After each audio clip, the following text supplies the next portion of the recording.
Make sure you hit the like and subscribe. Make sure you hit the like and subscribe button so you're notified anytime we put out a video. Okay, so February, in zone 9 and 10. It's been chilly for us. It's been chilly, it's been rainy. It's actually been like a real winter, which is fabulous. But we do have warm days and you guys are all itching to plant your warm season crops. So what do you need to be planting right now? What do you need to know? So right now in February, there's 2 factors that you really need to think about. The hours of sunlight, so we're still having very short days, and the temperature. And then also for us here in Southern California, specifically the rain. We're getting rain, which is amazing. Now, because the days are still pretty short and the temperatures are cool, crops are gonna grow very slowly right now. So you'll actually see that, and for those of you who watch my videos, you'll know that this is the same board from January. We just switched the name, and I've crossed out brassicas. I've crossed out brassicas because it's really too late to start them from seed. And even if you plant them by transplant, yes, they're gonna grow very happily.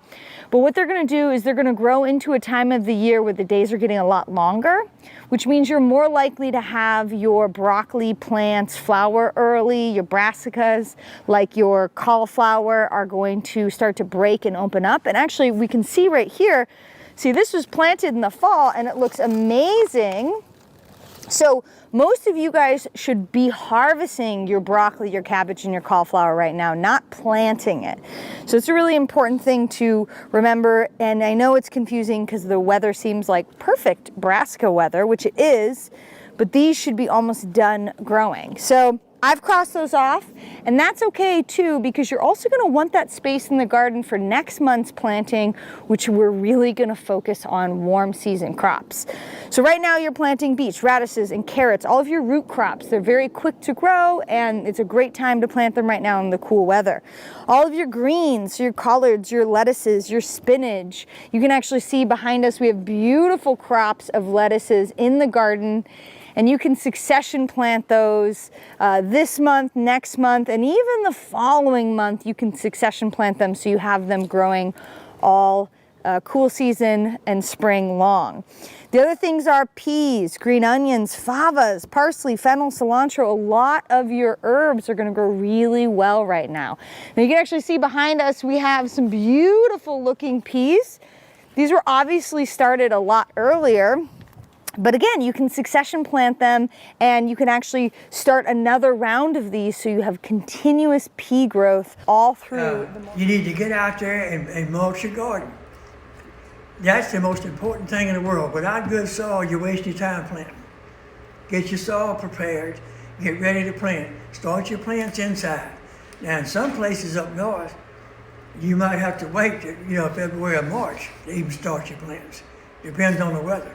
But where I'm at, I got my plants started now. I'm fixing to put potatoes inside in buckets and let them start. And by the time I get them outside, they'll be doggone year. I might just let them grow in the buckets. I was going to ask you that. In Zone 9B, where you're located, can we go ahead and order sweet potatoes and start getting our slips made and getting ready to plant? I got slips making right now. Oh, so I'm behind. Okay, guys, so that is your February to-do list. If you're in Zone 9A, 9B, or Zone 10, get those potatoes ready to go in the ground. That's right. I got my Irish potatoes. Look, I'll just go to the store, whatever store I want to go to. I buy my potatoes. I pick out, small ones, but, not big ones, the small ones. And I'll put them in a cool, dark place, like in a pantry or a closet in the old office. And after a couple, 3 or 4 weeks, they'll start to sprout. There's your Irish potatoes.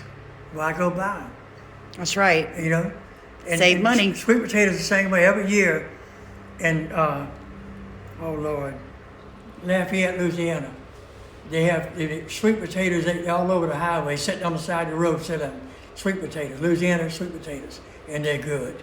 So usually I'll buy, 20, 30 pounds of those. And what I don't eat, I always put some on the side. They'll start making the slips. And I got my sweet potatoes all winter long. I can bake them, boil them, fry them, whatever. If you have a sunny windowsill, take your sweet potato, pointy side down, and place it in a cup of water. You want to keep half of the sweet potato at least out of the water so it doesn't rot. As long as the inside temperature of your house is not too cold and the sunlight day length is long enough, it will start sprouting. After 3 to 4 weeks, you should start seeing growth at the bottom and your leafy greens up top. These pieces up top are what we call sweet potato slips. You can take these slips and pop them off and put them directly in the soil and give them time to root with lots of moisture, and that will create a whole system of sweet potatoes under the ground. Or if it's still too cold outside because you need your nighttime temps to be 50 or higher consistently, pop this off and root it in water just like this. And then when it has developed its own root system, you'll put it straight in the soil. Time to start your heat-loving, slow-growing vegetables like peppers so that they'll be ready to transplant on time. It's also a great time to start cold hardy plants for your spring garden that prefer to be transplanted, such as cauliflower. Try the seed planting calculator in our online resource center to figure out the best planting dates for your area. Plant your seeds in soilless seed starting mix such as our quick root, and make sure to give your seedlings sufficient heat, light and water for healthy Madam Julia Coravon, which is actually a group 3 clematis, which means I prune this back really hard. I prune it back to the first set of buds, which is usually at about knee height, so I take away all of this dead matter because this is a fast growing clematis that will flower prolifically throughout the summer months. Group 2 clematis don't need such a hard prune, but they do need tidying back to form a shape. If you haven't already pruned your apple and pear trees, February is a great month to do so. Just remember that you don't want to get too carried away and just take on the work that needs to be achieved. I only give mine a very light prune every year just to keep it in good shape and good health. And also remember the golden rule that in the winter months, if it's got a stone, leave it alone. Winter is not the time to be pruning your cherries, your plums, anything with a stone. Just leave it alone at this time of the year. I'm checking the moisture in my worm bin, and I would have figured it was wet. This is saying it's not. This is saying 3, and it should be up around 7 or 8. So I'm kind of shocked. Oh, no, I didn't have it in the right place. Look at him. Yeah. It's on 5.5. Close, real close. Now in February, what tends to happen with your worm bins, Papa Sammy? Well, in here, not a whole lot because it's warm. What is it? Right now it's 60 degrees in here. I mean, this shed's heavy insulated. It stays warm year round. In the wintertime, all I do is turn that little air conditioner right up there on low, and let it run about 20 minutes with the doors and all shut, and it's comfortable. I don't care what it is out there, it's comfortable. But during February, what should people be doing with their worm bins? What can they expect from the worm bins in February? You mean like feeding them or what? Yeah, like the breeding tends to slow down for me at this time of year. Oh, no, look. I don't know if we'll catch them breeding, but usually they are. And is this because your shop is insulated, that they're staying with their regular schedule of breeding? And I would say, yeah. I've actually had them. See the worm? Look, see right there? yes. Look at the size of that red worm. And there's usually a couple. See, they crawl up in this cardboard. And a lot of times when you pick it up, they're breeding on this cardboard. And this bin, a lot of people use peat moss and etc. I don't. In this bin, I got grass, shredded paper, potato peelings, shreds of lettuce, you name it, it's in here.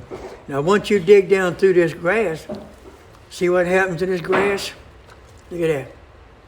Prettiest black soil you ever seen, there's no odor. That's how I feed my worms.